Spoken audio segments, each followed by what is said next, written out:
اعوذ باللہ من الشیطان الرجیم بسم اللہ الرحمن الرحیم۔ سورہ عنکبوت کی 3 آیتیں پڑھ رہا ہوں۔ آیت نمبر 64، آیت نمبر 65، آیت نمبر 66۔ وما هذه الحیاة الدنیا الا لہو ولعب، اور یہ دنیا کی زندگی کچھ نہیں ہے مگر ایک کھیل اور دل کا بہلاوا۔ وَإِنَّ الدَّارَ الْآخِرَةَ لَهِيَ الْحَيَوَانُ، اور بے شک آخرت کا گھر ہی اصل زندگی کی جگہ ہے۔ لَوْ كَانُوا يَعْلَمُونَ، کاش کہ وہ جانتے۔ فَإِذَا رَكِبُوا فِي الْفُلْكِ دَعَوُا اللَّهَ مُخْلِصِينَ لَهُ الدِّينَ، پس جب وہ کشتی میں سوار ہوتے ہیں تو اللہ کو پکارتے ہیں، اسی کے لیے دین کو خالص کرتے ہوئے۔ فَلَمَّا نَجَّاهُمْ إِلَى الْبَرِّ إِذَا هُمْ يُشْرِكُونَ، پھر جب وہ ان کو نجات دے کر خشکی کی طرف لے جاتا ہے تو وہ فوراً شرک کرنے لگتے ہیں۔ لِيَكْفُرُوا بِمَا آتَيْنَاهُمْ، تاکہ ہم نے جو نعمت ان کو دی ہے اس کی ناشکری کریں۔ وَلِيَتَمَتَّعُوا، اور چند دن کا فائدہ اٹھا لیں۔ فَسَوْفَ يَعْلَمُونَ، پس وہ جلدی جان لیں گے۔ اب اس کے مختصر تشریح سن لیجئے۔ یعنی جس دنیا نے انہیں آخرت سے اندھا اور اس کے لیے توشہ جمع کرنے سے غافل رکھا ہے، وہ ایک کھیل کود سے زیادہ حیثیت نہیں رکھتی۔ کافر بے ایمان دنیا کے کاروبار میں مشغول رہتا ہے، اس کے لیے شب و روز محنت کرتا ہے، لیکن جب مرتا ہے تو خالی ہاتھ ہوتا ہے۔ جس طرح بچے سارا دن مٹی کے گھروں سے کھیلتے ہیں، پھر خالی ہاتھ گھروں کو لوٹ جاتے ہیں، سوائے تھکاوٹ کے انہیں کچھ حاصل نہیں ہوتا۔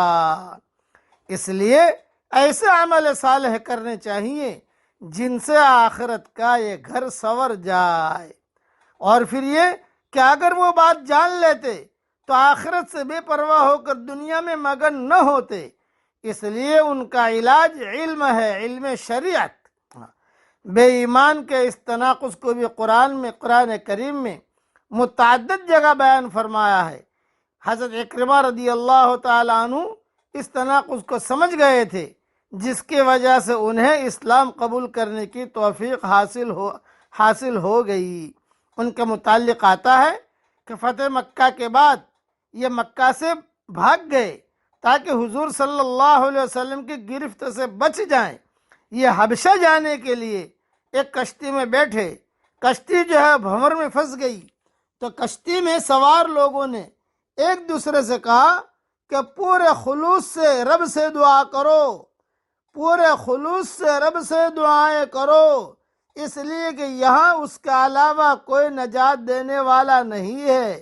حضرت اکرمہ رضی اللہ تعالیٰ عنہ نے یہ سن کر کہا کہ اگر یہاں سمندر میں اس کے سوا کوئی نجات نہیں دے سکتا تو خشکی میں بھی اس کے سوا کوئی نجات نہیں دے سکتا۔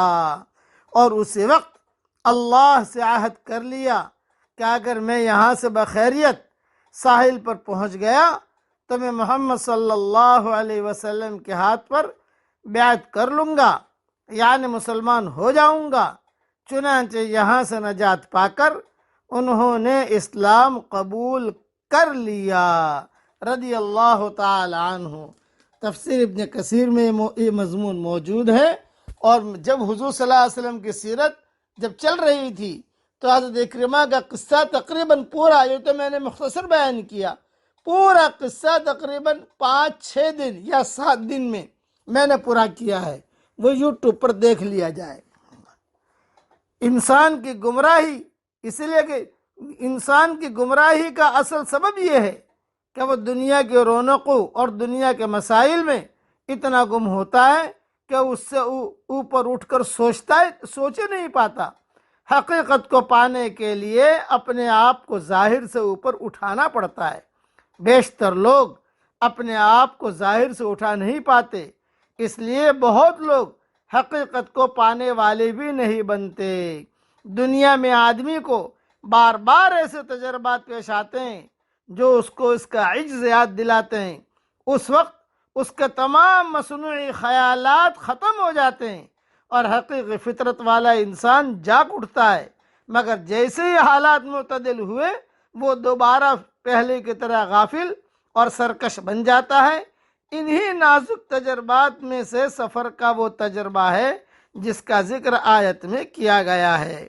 آدمی کو جاننا چاہیے کہ آزادی کا یہ موقع اس کو صرف چند دن کی زندگی تک حاصل ہے۔ موت کے بعد اس کے سامنے بالکل دوسری دنیا ہوگی اور بالکل دوسرے مسائل ہوں گے۔ اللہ تعالیٰ ان باتوں کی صحیح صحیح حقیقت تک ہمیں پہنچنے کی توفیق عطا فرمائے۔ درود شریف پڑھ لیجئے۔ یا رب صلی وسلم دائما ابدا علی حبیبک خیر الخلق کلہم آمین وآخر دعوانا ان الحمد للہ رب العالمین۔